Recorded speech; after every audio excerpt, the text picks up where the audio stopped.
হর হর মহাদেব বন্ধুরা, জয় বাবা ভোলেনাথ। 2026 সালে তোমরা যদি অমরনাথ যাত্রা করতে চাও তাহলে তার প্রিপারেশান কিভাবে নেবে। সর্বপ্রথম তোমাদেরকে অমরনাথ যাত্রা করতে হলে অমরনাথজি সাইনবোর্ড থেকে 2026-এ যেমন ফেব্রুয়ারি মাসের দিকে অমরনাথজি সাইনবোর্ড থেকে একটা ওয়েবসাইট বেরোয় মেডিকেলের জন্য। অমরনাথ যাত্রা করতে হলে তোমাদেরকে প্রথম মেডিকেল করতেই হবে। মেডিকেলের জন্য একটা ওয়েবসাইট থেকে হসপিটালের লিস্ট বেরোয়। যেমন আমি খড়গপুর থেকে বিলং করি, তো খড়গপুরে যেমন আসছে আমাদের চাঁদমারি হসপিটাল বা Kharagpur sub divisional hospital, Medinipur medical college, এগুলো যেমন আছে। যেমন সারা পশ্চিমবঙ্গে বিভিন্ন যাদের যেখানে এরিয়া, সেই এরিয়া অনুযায়ী হসপিটালের লিস্ট বেরোয়। সেই হসপিটাল থেকে তোমাদেরকে ফার্স্ট মেডিকেল করতে হবে। মেডিকেল করার জন্য তোমাদেরকে ওয়েবসাইট থেকে 2026 সালের যে ওয়েবসাইট হয় অমরনাথজি সাইনবোর্ড, সেই সাইনবোর্ড ওয়েবসাইট থেকে মেডিকেল একটা ফর্ম বেরোয়, সিএইচসি বা কম্পালসারি মেডিকেল সার্টিফিকেট। তো সেই সার্টিফিকেট অনুযায়ী তোমাদেরকে মেডিকেল করতে হবে, ফর্ম ফিল আপ করে নিয়ে যেতে হবে। ফর্ম ফিল আপ করে নিয়ে যাওয়ার পর ওখানে যে মেডিকেল অফিসাররা বা ডাক্তারবাবুরা আছেন ওনারা করবেন। সিএইচসি স্পেলিং হবে কম্পালসারি হেলথ সার্টিফিকেট, আমি এটা ভুল বলেছিলাম। তো ওটা ওনারা কী করবেন, ওনারা বিভিন্ন যে ওনাদের চেক আপ আছে, যেমন ধরুন ইসিজি প্লাস ব্লাডের বিভিন্ন রকম টেস্ট, সবথেকে বড় জিনিস হার্টের টেস্ট। মানে যে ধরুন হার্টের টেস্ট মানে কীরকম, যেমন ধরুন কোনো কিছু আপনাকে উঠতে বসতে বলবে, হাড়ের কোনো জায়গায় আওয়াজ হয় নাকি পায়ের কোনো জায়গায়, এরকম রিপোর্টগুলি করে। কেন? অমরনাথ যাত্রাটা অনেক হাই অ্যাটিটিউড বা অনেক উঁচু বা অনেক কষ্টকর সেই জায়গাটা যেতে, তো সেই কারণের জন্য ওইটা কিন্তু যাত্রাটা কিন্তু এইভাবে কষ্ট হয়। সেই কারণের জন্য এত রকম টেস্ট হয়। সর্বোপরি ইউরিন টেস্টও হয়, ইউরিন টেস্টও করে। তো এই টেস্টগুলি করার পর সব টেস্টে যদি ঠিকঠাক থাকে তাহলেই তোমাদের কম্পালসারি হেলথ সার্টিফিকেট করবে। এই কম্পালসারি হেলথ সার্টিফিকেট হয়ে যাওয়ার পরে তার 15 থেকে 20 দিন পর, মেডিকেল সার্টিফিকেট হয়ে যাওয়ার 15 থেকে 20 দিন পরে আবার করে কিন্তু ওরা রেজিস্ট্রেশনের জন্য ওই অমরনাথজি সাইনবোর্ডের রেজিস্ট্রেশনের জন্য একটা ডেট দেয়। এবারে রেজিস্ট্রেশনের প্রক্রিয়া চলে, যেমন রেজিস্ট্রেশনের প্রক্রিয়াতে দুরকমভাবে রেজিস্ট্রেশন হয়। সেটা একটা অনলাইন হয়, একটা অফলাইন হয়। অনলাইন যে রেজিস্ট্রেশন হয় সেটা ব্যাংকের মাধ্যমে হয়। ব্যাঙ্কগুলি যেমন হলো Jammu and Kashmir bank, state bank আর পাঞ্জাব ন্যাশনাল ব্যাঙ্ক। তো আমাদের এখানে খড়গপুরে পাঞ্জাব ন্যাশনাল ব্যাঙ্ক আছে, সেটি একটি ব্যাংকের মাধ্যমে হয়। সেটা হচ্ছে খড়গপুর মালন চৌক বলে একটি জায়গা আছে, ওইখানে একটি পাঞ্জাব ব্যাঙ্ক আছে, ওই ব্যাংকের মাধ্যমে হয়। তবে অফলাইনে ক্ষেত্রে ভিড় হয়, অনেক ধাক্কাধাক্কি হয়, যে অমরনাথ যাত্রার জন্য সবাই অমরনাথ যাত্রা করতে চায়। তো সেই কারণের জন্য কিন্তু অফলাইনে অনেক কষ্ট। তো অনলাইন থেকেও অনেকে করে, অনেকে আবার অফলাইন থেকে করে। তো এর জন্য কিন্তু ফিস দিতে হয়। অনলাইন অফলাইন তুমি যেটা থেকেই করো সেটা তোমাকে কিন্তু ফিস দিতেই হবে। সবথেকে বড় জিনিস, অনলাইনের মাধ্যমে তুমি যদি করো তাহলে তোমার যে মেডিকেলটা তোমার কাছে থাকবে, আর অফলাইনের মাধ্যমে যদি করো তাহলে তোমার মেডিকেলটা কিন্তু ওই অফলাইন বা ব্যাংকের মাধ্যমে করলে ব্যাংকে জমা দিয়ে নেবে। যেমন ব্যাংকে জমা দিয়ে নেবে তেমন যে রেজিস্ট্রেশন যে স্লিপটা দেবে ওরা রেজিস্ট্রেশন স্লিপ বা ওটাকে স্লট বুকিং বলা হয়। তুমি যে ডেট বলবে সেই ডেটে যদি স্লট খালি থাকে সেই স্লট তুমি পাবে। আর অনলাইনের মাধ্যমে করলে কি হয়, ওই স্লিপটা তোমাকে নিয়ে যেয়ে জম্মুতে, যেখানে তুমি RFID কার্ড, মানে এর পরে বলছি আমি, ওই RFID কার্ড জমা করার সময় ওখানে কিন্তু, বা রেজিস্ট্রেশন স্লিপটা ওটা কিন্তু ওখানে নিয়ে নেবে। তো যেখানে হোক ওটা কিন্তু জমা নেবে। তো এটা হলো রেজিস্ট্রেশন প্রক্রিয়া। রেজিস্ট্রেশন তুমি যেখান থেকে হোক করলে, যেমন ব্যাংকের মাধ্যমেও করতে পারো, আবার অথবা তুমি অনলাইন মাধ্যমেও করতে পারো। তো রেজিস্ট্রেশন প্রক্রিয়া শেষ, রেজিস্ট্রেশন স্লট বুকিং হয়ে গেল। এবার রেজিস্ট্রেশন স্লট বুকিং হবে, এবারে তোমাদের প্রায় 2 মাস মতন সময় থাকবে। 2 মাসের মধ্যে তোমরা ট্রেনের টিকিট করতে পারো। 2 মাসের মধ্যে ট্রেনের টিকিট করতে পারো। হাওড়া থেকে ট্রেন ছাড়ে, শিয়ালদহ থেকে ছাড়ে, আবার কলকাতা চিতপুর থেকেও ছাড়ে। 3টে ট্রেন আছে আমাদের টোটাল অল ওভার আমাদের ওয়েস্ট বেঙ্গল থেকে। 3টে ট্রেনই ছাড়ে, সেটা হচ্ছে কলকাতা থেকে, কলকাতা হাওড়া শিয়ালদা, কলকাতা চিতপুর, হাওড়া শিয়ালদা। একটা হামসফর এক্সপ্রেস, একটা ছাড়ে সম্ভবত জম্মু তাবি এক্সপ্রেস, আর একটা ছাড়ে হিমগিরি এক্সপ্রেস। তো আমরা যাচ্ছি এবছর জম্মু তাবি এক্সপ্রেসে কলকাতা চিতপুর থেকে। 11:35 ছাড়ে ওই ট্রেনটি। আর ট্রেনগুলির যে কোন টাইমে কি ছাড়ে সঠিক আমার জানা নেই, তোমরা কিন্তু বিভিন্ন ওয়েবসাইট থেকে জেনে নেবে। তো এটা হলো ট্রেনের যাত্রা।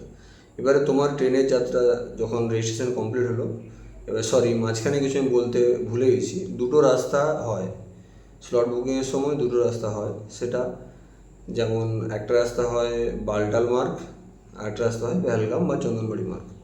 তো তুমি ওইখানে কিন্তু চয়েস করতে পারবে বালটাল মার্গে যাবে না চন্দনবাড়ি মার্গ বা পেহেলগাম মার্গ দিয়ে যাবে, সেটা তুমি চয়েস করতে পারো। এবার সেই চয়েস অনুযায়ী যদি স্লট খালি থাকে তখন তুমি পাবে, না কিন্তু পাবে না। আমাদের এবছর যাত্রা হচ্ছে বালটাল মার্গ দিয়ে। বালটাল মার্গটা খুব চড়াই হয়, তেমন একদিনে বাবার দর্শন করা যায়।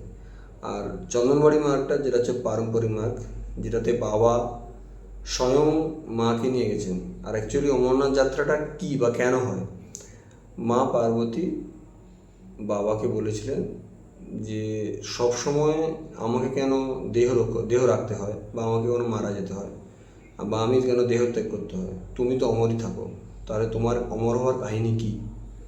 সেই অমর হওয়ার কাহিনী মা পার্বতী যখন জেদ করে বলেছিলেন যে আমাকে শোনাতেই হবে, তখন বাবা ভোলেনাথ মা পার্বতীকে নিয়ে ওই রাস্তায় চন্দনবাড়ি, তারপরে পিসু টপ, গণেশ টপ, তারপরে শেষনাগ, এই সকল জায়গা দিয়ে বাবা মাকে রেখে গেছিলেন। এগুলো পারম্পরিক মার্গ।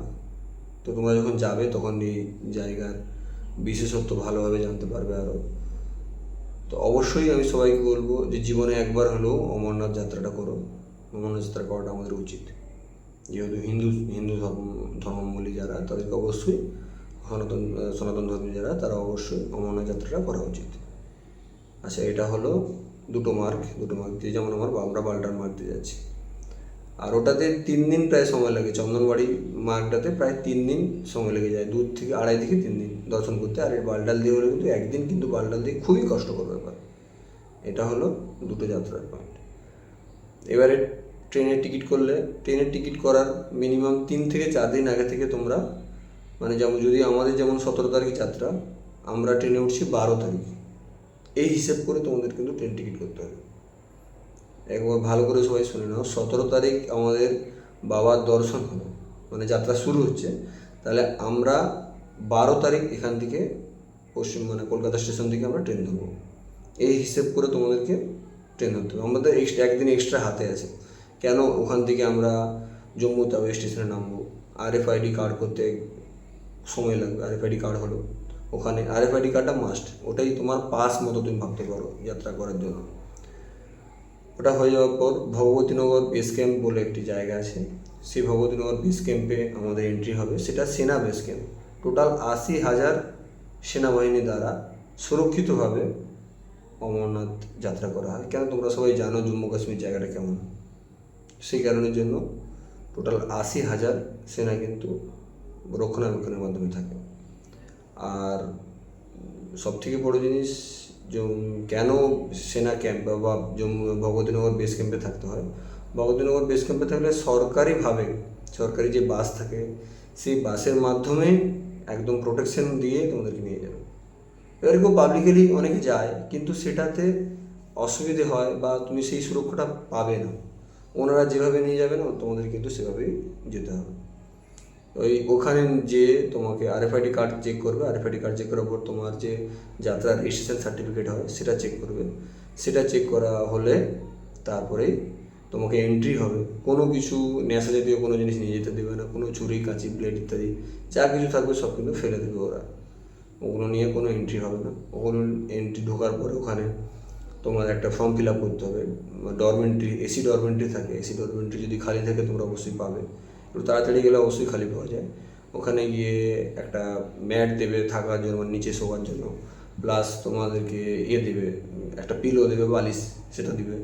সেটার জন্য 120 টাকা ওনারা নেবে, তবে ওটা রিফান্ডেবল, মানে তুমি যখন ওটাগুলো ফেরত দেবে তখন কিন্তু তোমাকে ওই 100 টাকা ওরা ফেরত দিয়ে দেবে, আর 20 টাকা ওটা চার্জ কাটবে, ওটা 24 ঘন্টার জন্য। এটা হয়ে গেল। ওখানে এন্ট্রি হওয়ার পর, ওটা হওয়ার পরে তারপর তোমাদেরকে বাসে টিকিট করতে হবে। যার যে রুট, যদি কারো বালটাল রুট হয় তাহলে তার আলাদা হবে, যদি পেহেলগাম রুট হয় তাহলে তার আলাদা হবে। বালটাল রুটে সম্ভবত একটু তাড়াতাড়ি বেরোতে হয়, কেন বালটালটা অনেকটা দূরের, আর পেহেলগাম বা চন্দনবাড়ি রাস্তাটা ওটা অনেক সামনে, সেই কারণের জন্য অনেকেই কিন্তু অত তারা নয়, এবং 4টার সময় ছাড়লেই হয়। ওটা পেহেলগামটা বালটালটা 2টোর সময় প্রায় যেতে ডাকে বা বলে দেয় 2টোর সময় বাসের টাইম। আর টিকিট হয়ে যাওয়ার পরে তোমরা বাসের যে নাম্বারটি টিকিটের মধ্যে থাকবে সেটা একবার অতি অবশ্যই, মানে ভগবতীনগর বেস ক্যাম্পে এন্ট্রি হওয়ার পরেই তোমাদেরকে বাসে টিকিট করতে হবে। আগে ডরমেন্টারি এসি ডরমেন্টারি থাকার জন্য রুম রেন্ট নিলে, মানে ওখানে যে থাকতে হবে, প্লাস তারপরে টিকিট করে বাসের টিকিট করার পরে বাসের টিকিট হয়ে যাওয়ার পরে বাস স্ট্যান্ড থেকে যেয়ে আগে বাসটা দেখে আসবে যে বাসটা কোথায় আছে, কেন অনেক বাস থাকে সেখানে, বাস খুঁজে একটা বড় ব্যাপার থাকে। তো বাসটা কিন্তু যেয়ে অতি অবশ্যই দেখে আসবে। তাহলে কি বুঝতে পারলে যে এই জায়গায় বাসটা আছে। পরের দিন অত ভোরবেলা যখন যাবে রাত্রি 2টোর সময়, তখন যে কোথায় খুঁজবে বাস, সেরকম বাস খুঁজতে অসুবিধা যাতে না হয় সেই জন্য আগে থেকে এটা দেখে নিলে তোমাদেরই সুবিধা। এবারে বাস ছাড়লো, তার পুরো প্রোটেকশন পুরো ফোর্স দিয়ে বাস ছাড়লো। বাসের মধ্যে উঠলে বাস দুটো জায়গায় দাঁড়ায়, একটা রামবন আর একটা বানিহাল। দুটোতে যাবে, দুটোতেই টোটাল খাওয়ার দাওয়ার সবই ফ্রি। ওই ভগবতীনগর বেস ক্যাম্প থেকে যা এন্ট্রি হলো ওখান থেকেই খাওয়া দাওয়া পুরো ফ্রি। তারপর বানিহালে যখন যাবে ওখানেও খাওয়া দাওয়া পুরো ফ্রি, প্লাস রামবনে যেখানে দাঁড়াবে ওখানেও খাওয়া দাওয়া পুরো ফ্রি। এবারে ডাইরেক্ট যে ওই 2 জায়গায় দাঁড়াবে, তারপরে কিন্তু ডাইরেক্ট তোমাদেরকে নিয়ে যাবে একদম বালটাল ডোমেল বেস ক্যাম্প। যদি বালটাল দিয়ে যাও, বালটাল ডোমেল বেস ক্যাম্প। আর পেহেলগাম দিয়ে গেলে নুনওয়ান বেস ক্যাম্প। এই 2 জায়গায় দাঁড়ায়। পেহেলগাম দিয়ে গেলে নুনওয়ান বেস ক্যাম্প, আর বালটাল যদি যাও তাহলে ডোমেল বেস ক্যাম্প। এখানে তোমাকে যেতে হবে। তবে বালটাল বেস ক্যাম্পে নামানোর পর ওখান থেকে তোমাদেরকে হাঁটতে হবে ডোমেল বেস ক্যাম্প পর্যন্ত। ডোমেল বেস ক্যাম্পে সেখানে যে তোমরা সামনাসামনি থাকলে পরের দিন আবার রাত্রে ভোর থেকে তো লাইন দিতে হয়, লাইন দিতে সুবিধে হয়, ভিড় কম হয়। তো এইগুলো একটা ব্যাপার থাকে। আর এই হলো ব্যাপার। এবার অমরনাথ যাত্রা করবে। এবার যদি কেউ বালটাল দিয়ে নামতে চাও, মানে অনেকে বালটাল দিয়ে যায়, বালটাল দিয়ে নামে, এবার অনেকে বালটাল দিয়ে যেয়ে চন্দনবাড়ি দিয়ে নেবে। কেন? চন্দনবাড়ির রাস্তাটা অনেক সৌন্দর্য। চন্দনবাড়ি বা পেহেলগাম যে রাস্তাটা হয় ওটা খুব সুন্দর দেখতে। তো সেটা দিয়েও অনেকে করে, যার যেটা সুবিধে হয় সে সেই হিসাবে করবে। তবে আমি চাই যদি কেউ 2026 সালে অমরনাথ যাত্রা করতে চাও তারা কিন্তু অবশ্যই সঠিক প্রিপারেশান নেবে। শরীরের জন্য অনেক কষ্টকর ব্যাপার, অনেক হাই অ্যাটিটিউড, প্রায় 13,000 মিটার এরকম একটা ফুট থাকে, 13,000 ফুট মনে হচ্ছে সম্ভবত হিসাবটা। তো সেটাতে কিন্তু শরীর খুব সুস্থ রাখতে হয়। আর শরীরে অনেক কীভাবে হাঁটা, মর্নিং ওয়ার্ক, ছোটা দৌড়া, এগুলো সব কিছু করতে হয়, সাঁতার করতে হয়, ডিপ ব্রিদিং করতে হয়, যাতে অনেক শরীর ফিট থাকে। যাতে সেই কারণের জন্য এত মেডিকেল রিপোর্ট করতে হয়, ব্লাডের বিভিন্ন রকম টেস্ট। আবার সরকারি জায়গা থেকে মেডিকেল রিপোর্ট যদি না কোনো অন্য কোথাও থেকে তুমি করলে সেটা কিন্তু হবে না। মেডিকেল রিপোর্ট যেটা করতে হবে সেটা অন্য যে সাইনবোর্ড লিস্টেড যে হসপিটাল থাকবে সেই হসপিটাল থেকেই তোমাকে করতে হবে, আর সেটাই ভ্যালুয়েবল হবে, নাহলে কিন্তু ওটা হবে না, এটুকু তুমি 100% শিওর। আচ্ছা, এগুলো হলো। আর এবারে যাত্রা করো, তোমরা যাও, যদি কেউ যাও আমার সঙ্গে যোগাযোগ করবে। আমি স্ক্রিনে ফোন নাম্বার দিয়ে দেবো। যদি কেউ যেতে চাও আমার সাথে, মানে বা কারো যদি রেজিস্ট্রেশন হয়ে থাকে ওই তারিখ 12 তারিখের মধ্যে, তাহলে আমার সঙ্গে যোগাযোগ করো, আমিও যাচ্ছি। আচ্ছা, এই বলে আমি আমার এই ভিডিওটি এখানে শেষ করলাম। আর আমার ছোট্ট একটি চ্যানেল KGP টুকু তোমরা সবাই দেখতে পাবে। এই চ্যানেলটির মাধ্যমে আমি অমরনাথ যাত্রা রিলেটেড বা অন্যান্য আরও রিলেটেড কোনো ভিডিও, যেমন আমার একটা দোকান আছে, মোবাইলের দোকান, সেই রিলেটেড মোবাইল রিপেয়ারিংও করি, সেটি রিলেটেড ভিডিও বিভিন্ন রকম নিয়ে আসবো তোমাদের সাহায্যার্থে। তোমরা কিন্তু এই চ্যানেলটি সাবস্ক্রাইব করবে এবং লাইক দেবে। চ্যানেলটি যাতে গ্রোথ হয়, চ্যানেলটি যাতে আমি যাতে আরও মোটিভেশন পাই, সেই জন্য তোমরা কিন্তু আমাকে একটু এই হেল্পটা করবে, সাহায্য করবে। তোমাদের কাছে এই সাহায্যটা আমি আশা করি। ধন্যবাদ। হর হর মহাদেব। পরে আবার দেখা হচ্ছে যখন অমরনাথ যাত্রা শুরু করব আমি, সেই সময়ে প্রতিটা মুহূর্তে আমি ভিডিও তোমাদেরকে জানাবো। ভিডিওটা অনেক বড় হয়ে গেলো, প্রায় 14 মিনিট, 20 মিনিট, 15 মিনিটের কাছাকাছি। তো যাই হোক, তো তোমরা আমাকে একটু সাহায্য করবে। আর আমি যখন যাত্রা করব তার রিলেটেড সব রকম ভিডিও আমি দেওয়ার চেষ্টা করব, তবে একটু সময় লাগবে। হর হর মহাদেব। জয় ভোলেনাথ।